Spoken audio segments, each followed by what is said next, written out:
What's happening with your poetry family? Look, I want to talk to everybody about, you know, talk about being responsible for things that doesn't benefit you. Worshiping things that really should not be worshiped. You should worship only God. Things that might be holding you back, or you feel like it's holding you back. I'm gonna tell y'all this story. It was a businessman. This businessman, old businessman. He had 3 sons. This businessman, he was finna go out. He finna go out on a business venture. He finna go out. He told his sons, look, man, I'm gonna be back in about a year, or it might be 2 or 3 years, but I'm gonna be gone for a little while and I'll be back. He told his sons, look, I'm finna give y'all this money. I want y'all to do something with it. Do whatever you want to do with it, but just make sure you do something with it. Now, the first son was he gave the first son about $500,000. He gave his second son, he gave him about $200,000. The youngest son, he got like $50,000. So he gave him the money. Then he left. The sons got together and they was like, man, Lou, man, what you gonna do with the money? Man, what you gonna do with the money?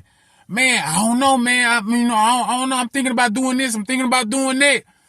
So all of them just kind of got together, trying to figure out what they want to do with the money. So they all came up with a clear vision about what they wanted to do with the money. The first son was like, the older son was like, man, I'm gonna take this money, man. I'm gonna flip it. I'm gonna flip this to like $1 million. Second son was like, man, look, I'm gonna flip mine, man, to about, man, I'm gonna try to flip it up to about 650,000. The youngest son was like, man, look, man, I know daddy attitude, man, daddy crazy, man, daddy, man, be snap out and stuff, man. If I lose all this money, man, he gonna snap out on me. So I'm gonna take this money, man, I'm gonna put it in a safe. So the first son, he ended up flipping the money. He flipped the money. Man, got about $2 million off that, that little money he gave him. You know what I'm saying? Then the second son, man, he made him about $1 million. You know what I'm saying? Then the third son was just, he was just like, man, I'm gonna keep it to myself, man. I ain't flipping nothing, man. Keep it, man, 'cause I ain't got time for that man be hollering at me about nothing. So the older man, he came back. The daddy came back. The daddy was like, man, look. He was like, man, so, man, I'm back, man. What y'all do with the money? Older son was like, man, I got me $1 million. You know what I'm saying? I flipped that thing up to about $2 million. You know what I'm saying? And the youngest son was like, man, dad, I flipped that thing up to $1 million. I got me $1 million too. You feel me? The youngest son was like, nah, I saved my money, daddy, you know what I'm saying? But it's still here. I got it. I still got this money right here. So the man was like, son, he was like, man, he was talking to the older son, man, I am pleased with you. He was like, man, that's what's up. He was like, man, you flipped that thing. Man, look, check this out. Man, I'm finna give you some land on top of that. All right. The second son, he was like, man, I'm proud of you, man. You went and flipped that thing to $1 million. You $1 million. Man, I raised you. You know what I'm saying? So he went, man, look, I'm going to give you some land. Bam, there you go. The youngest son, he was like, man, look, man, Ray, you ain't do nothing with this money.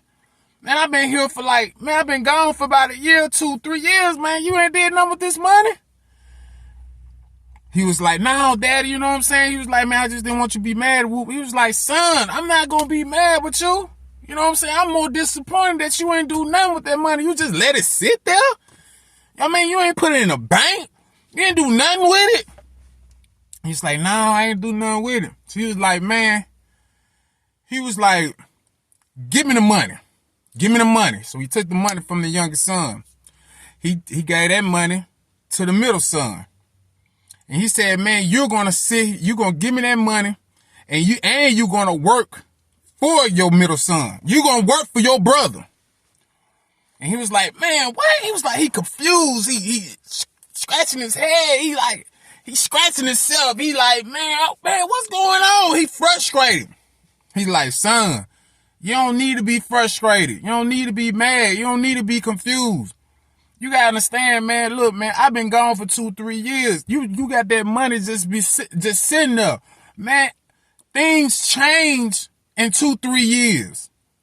That money, the cost of living changes in 2-3 years. You just sitting there, that's nothing.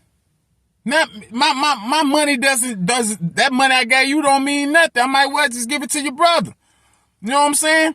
So you work for your brother because you're not responsible. You're not responsible. I gave you some money, man. You supposed to be responsible. I told you to do something with it and you didn't do nothing with it.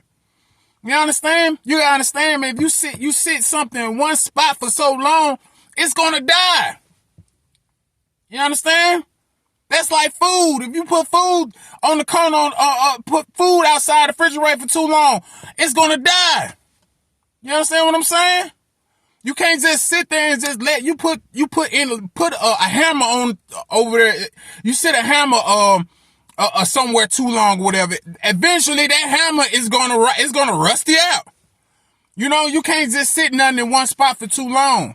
Everything is God gave you. Whatever God give you, you supposed to let it grow. You understand? You gotta plant that seed and let it grow. God don't give you stuff to just let it sit there. And I want to just let everybody know that youngest son is most of us. A lot of us, man, we worship things. We try to play on a safe route for so long that things just go away. It dies out. You get stuck.